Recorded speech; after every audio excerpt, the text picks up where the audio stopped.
আসসালামু আলাইকুম।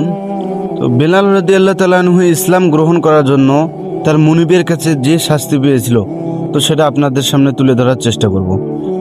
তো বেলাল রাদিয়াল্লাহু তাআলা আনহু মক্কার একজন মূর্তি পূজক ছিলেন। তো তিনি যখন ইসলাম ধর্ম গ্রহণ করলেন, তখন যেহেতু তিনি কৃতদাস ছিলেন, তার মুনিবের নাম হলো উমাইয়া ইবনে খালেফ।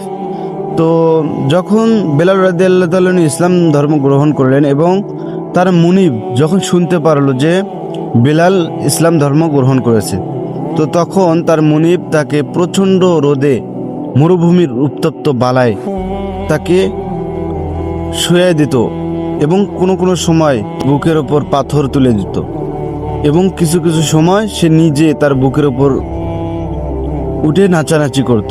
তো এরকমভাবে নানান কষ্ট তাকে দিয়েছে এবং অনেক জায়গায় পাওয়া যায় তাকে কয়লার উপর, গরম কয়লার উপরেও শুয়ে দেওয়া হয়েছিল এবং তার বুকের উপর চড়ে নাচানাচি করা হয়েছে।